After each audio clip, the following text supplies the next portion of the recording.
자, 세상을 바라보는 부분에는 항상 두 가지 시각이 있습니다. 하나 부분을 꺼내서 확대시키면요, 그렇게 해석이 되고, 또 다른 정반대 부분을 갖다가 꺼내서 확대시키면 또 그렇게 한정없이 볼 수 있습니다.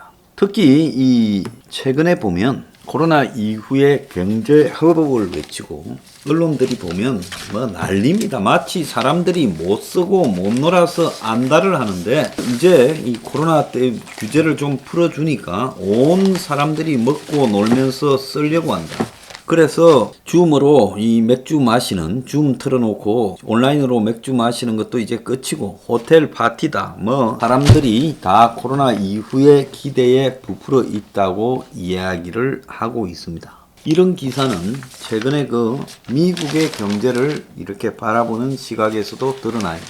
한편에서는 미국의 소비가 터져나오고 그래서 물가가 올라가고 경제가 코로나 이전에 거의 한 80~90% 회복되었다 이럽니다. 오늘 아침에 보면 매경에 미국의 보복여행 불붙었다. 항공편 렌트카 없어서 못한다. 공항 이용객이 재작년에 80%, 코로나 이전에 80%가 되었다. 국내에서는 완전히 회복되었다. 주요 호텔은 여름 성수기 이미 만실이다. 수급 불균형에 가격 폭등까지 생기고 있다. 곳곳에 지금 난리라는 거죠.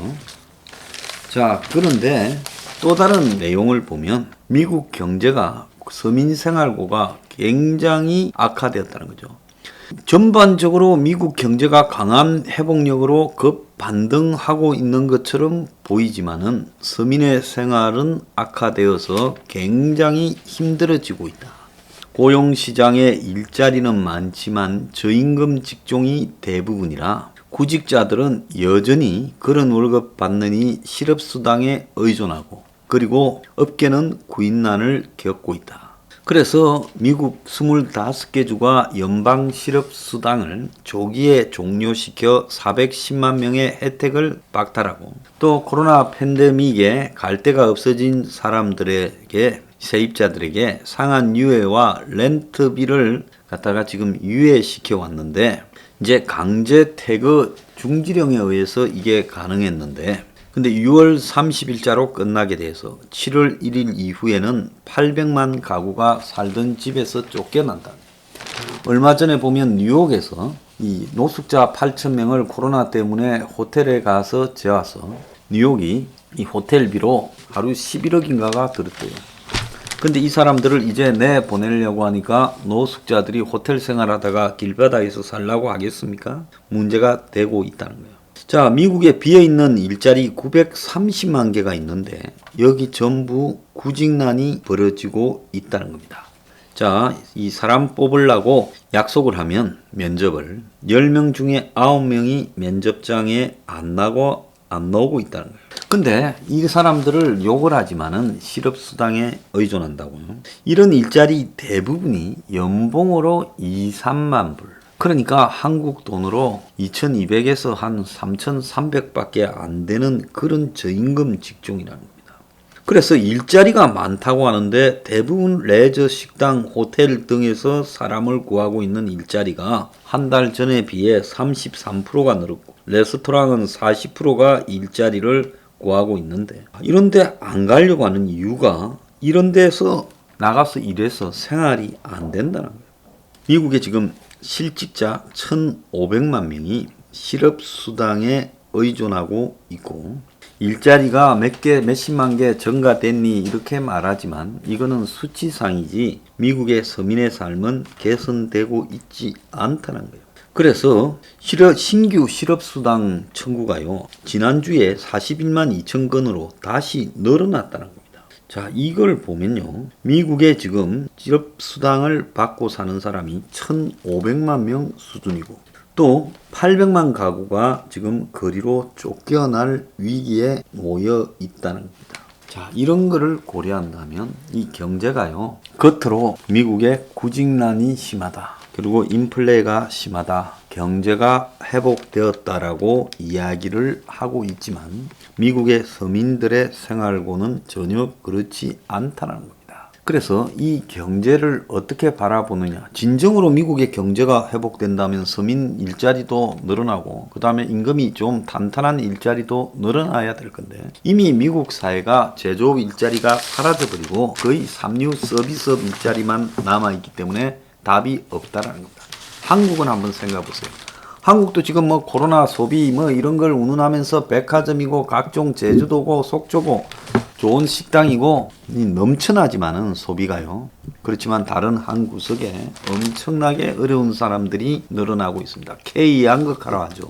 내 집 마련 영끌 투자에 가계빚이 3분기 연속 GDP 넘어섰다는 겁니다. 지금 가계부채가 명목 GDP 대비 104.7%라는 거예요. 1년 전에 비해 9.1%가 높아졌습니다.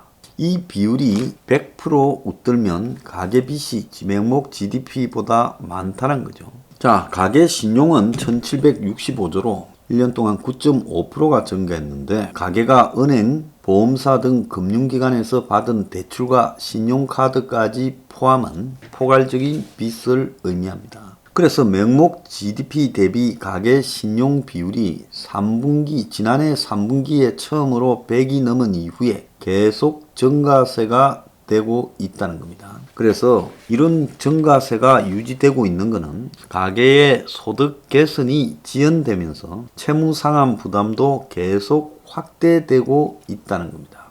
처분 가능 소득 대비 가계부채 비율이 1분기에 171.5%로 전년 동기에 비해 11.4%가 늘어났습니다. 그래서 쉽게 이야기하자면 가계부채가 크게 늘고 있고 또 기업부채도 부채 비율이 200% 초과하는 기업의 비중이 크게 늘면서 우리 사회에 금리 인상이 이제 시작되면 충격파가 매우 커질 수 있는 요건이 발생하고 이렇게 이야기를 합니다. 자, 오늘 아침에 보면 전세 보증금을 빌렸다가 이거를 갚지 못하고 결국 그 전세 보증에 대해서 공공기관에서 보험을 썼다가 그래서 대신 갚아주는 게 4년 사이에 20배가 늘어났다는 겁니다. 그러니까 서민들이 이 전세를 갖다가 은행에 이제 대출 받아가지고 그렇게 이제 전세를 들어가는데 대출 받으려면 은행이 잘 안 빌려주니까 보증보험에서 이렇게 이제 서류를 떼서 그걸 은행에 넣고 은행이 돈을 빌려주죠. 그러면 그 사람은 자기가 만약에 이 전세금이 날아가 버리는 어떤 사태가 벌어지면 어떻게 되겠습니까? 은행에 돈을 못 갚게 될 거 아니에요. 그럼 은행은 누구 보고 돈을 갚아라 하느냐? 보증보험회사를 보고 갚아라고 하겠죠. 그런데 전세 가격이 폭등하니까 자금력이 별로 없는 사람이 전세금 끼고 집을 샀다가 감당이 안 돼가지고 전세금을 못 돌려주는 일이 곳곳에서 벌어지고 있다는 겁니다. 작년에만 전세 보증금을 대신 갚아준 게 보증보험회사들이 6,141억이라고 합니다. 근데 오늘 아침에 한번 보세요. 조선일보에.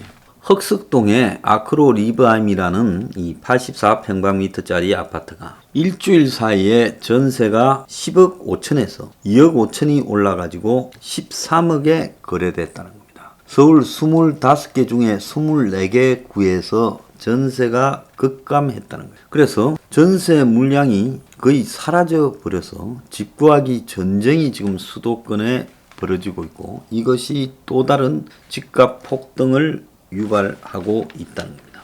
이제 이렇게 되다 보니까 가진 돈이 많지 않은 전세 살던 사람들이 극심한 전세난에 시달리면서 뭘 사느냐? 빌라, 다세대, 연립주택 이런 걸 사게 된다는 겁니다. 그래서 이제 빌라 거래량이 최고치를 기록하고 있고 서울에서는 거래량이 5개월째 아파트보다 많다는 거예요. 빌라 거래가요. 인천은 13년 만에 최대치라는 겁니다. 그런데 이게 이제 이런 식으로 주거난이 있을 때는 괜찮지만은 그야말로 이 부동산 거품이 살짝 꺼지게 되면 이제 빌라 산 사람들이 타격을 입게 될 수밖에 없겠지요. 오늘 조선일보에 보면 민주당이 한 집에 오래 산 1주택자에게 적용을 해주던 장기 보유 특별 공제를 낮추기로 했다는 거예요. 그래서 진짜 부동산 투기하지 않고 한 집에서 꾸준히 오래 살은 1주택자 경우 보유기간 10년, 거주기간 10년이면 양도차익 80%를 공제받고 나머지 20%에 대해서만 금액별로 6에서 45%의 양도세를 내면 된다는 거예요. 그런데 개편안에 따르면 양도차익이 클수록 공제율이 줄어든다는 거예요.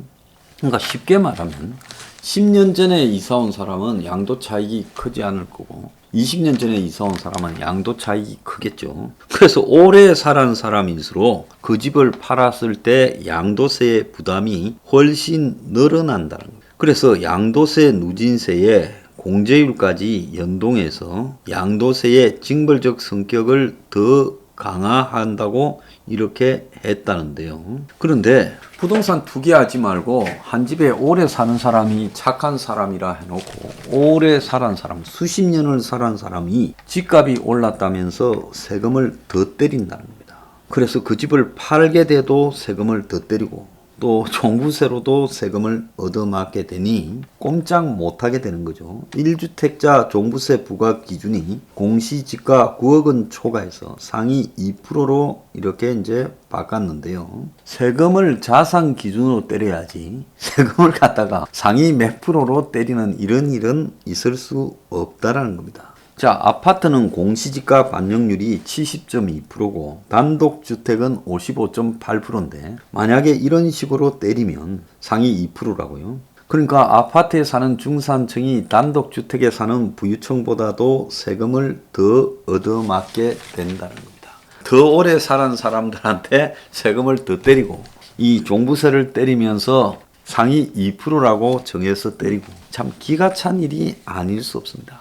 자, 저는 부동산 투기나 이런 부분을 혐오합니다. 자, 그렇게서 이 부동산 투기 의사가 없이 100억짜리 집에 계속 살고 있는 사람, 또한 4, 50년을 한 집에 살아서 그 다음에 옮겨가고자 하는 사람, 이런 사람은 투기꾼이 아니다라고 봐야 되지 않겠습니까? 3, 40년, 4, 50년을 한 집에 꾸준히 살은 사람은요.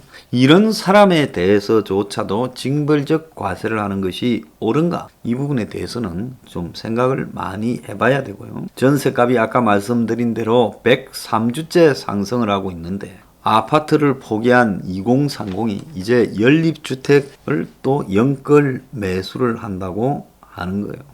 참 우려되고 있습니다. 대한민국에 원래 연립주택이나 이런 거는 빌라나 이런 건 가격이 없었죠. 특히 뭐 경기도 서울 변두리 이런데요.